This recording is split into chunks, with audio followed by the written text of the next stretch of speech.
bringing news that matters to you. You're watching the Bahamas Tonight Northern Edition. Welcome back. Residents and tourists alike will converge on Freetown on Monday for the third annual Firehearth Food and Heritage Festival, for what Ministry of Tourism officials promise will be a down-home experience.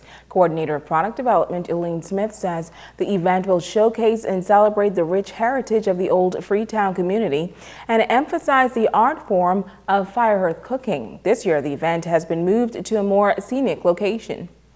This time we focus on the beach because, visitors coming in on the island wants to be on the beach. And what better place to spend a vacation on the beach and sampling our heritage and experience the food and the culture.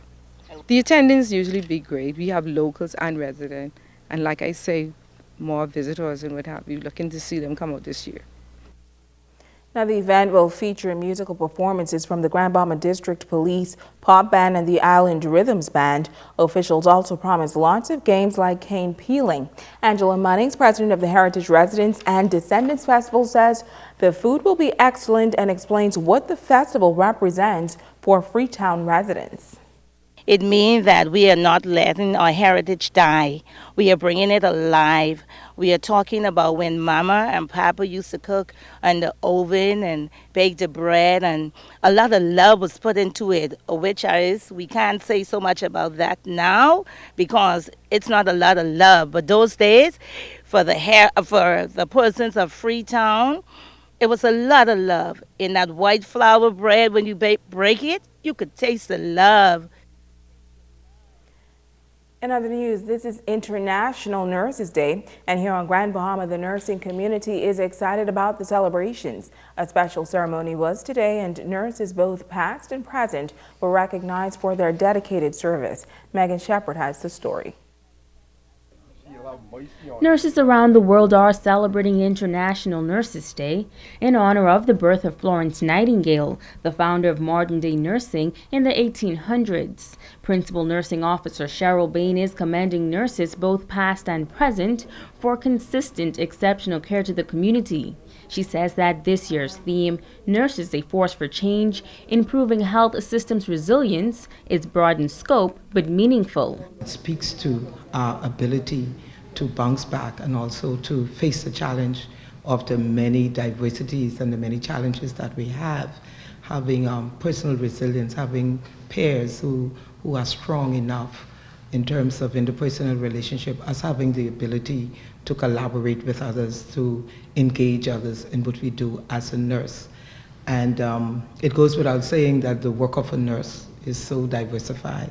Activities are planned throughout the month to celebrate, including school visits. Nurse Paulette Dean says it is important to expose the students to the profession and the requirements to becoming a nurse. Nurse Kenisha Munning says she hopes to offer some good advice. We're going to be screening the teachers, and we would be speaking to the students about the career of nursing. We want to showcase nursing. We want them to know what nursing is all about. Actually, we try to encourage them to go into the field of nursing, how they can prepare themselves. Today I'll be sharing with the kids the reason why I came into the field of nursing, how nursing has been such a rewarding field, and I also want to impart some knowledge to them about what it takes to work in the field of nursing and how we can help persons to transition from a stage of unhealth to wellness.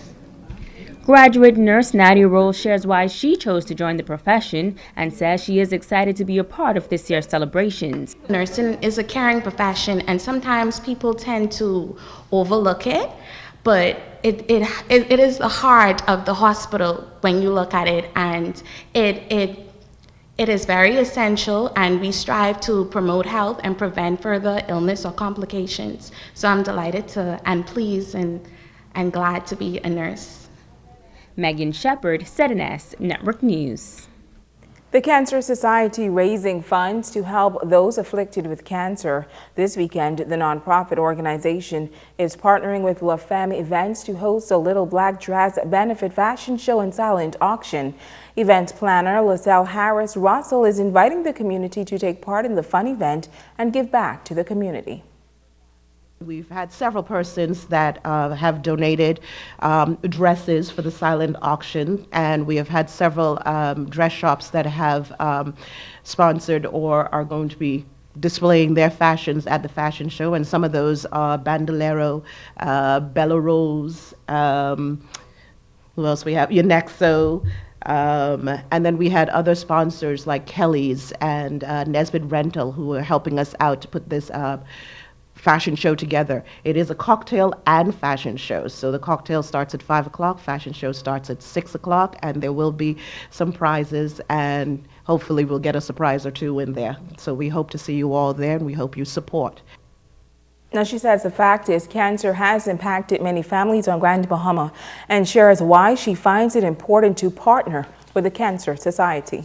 Cancer touched me through a very dear friend who was also a member of the Cancer Society, Sharon Parker Willis. And when she passed away, I think she was in my company with me. And so I definitely said I would go ahead and continue, because events and just doing fun things to raise money, you know, or finding different ways to raise money was one of our, you know, one of the things that we love to do.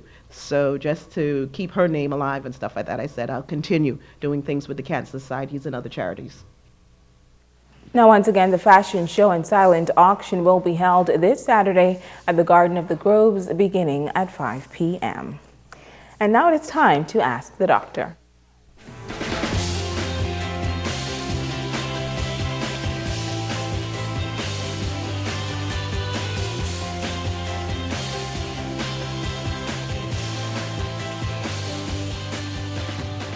Hi, I'm Dr. Monique Pratt. Michelle from Freeport asked, my younger sister was recently diagnosed with lupus. What is lupus? Thank you for your timely question, Michelle. May is recognized as Lupus Awareness Month, so I will dedicate several segments to discuss this very important topic. Lupus is an autoimmune disease, which means it's a disease where the body attacks itself. It usually affects Blacks, Native American Indians, or persons of Asian descent 2 to 3 times more than whites. 90% of persons with lupus are usually women, and the disease usually affects persons between the ages of 15 to 45. However, it can affect older persons. There is no single cause for developing lupus. Researchers suggest that a combination of several factors can cause or trigger lupus. These include smoking, having a family history, hormonal factors such as high estrogen levels during pregnancy, environmental factors such as infections, extreme stress, or excessive sunlight exposure, or immune system factors. So if you or someone you know may have lupus or at increased risk for developing lupus, please see a doctor for diagnosis and advice. I'm Dr. Monique Pratt, and this has been Ask the Doctor. Stay with us. Ricardo Lightborn has a check on sports when we return.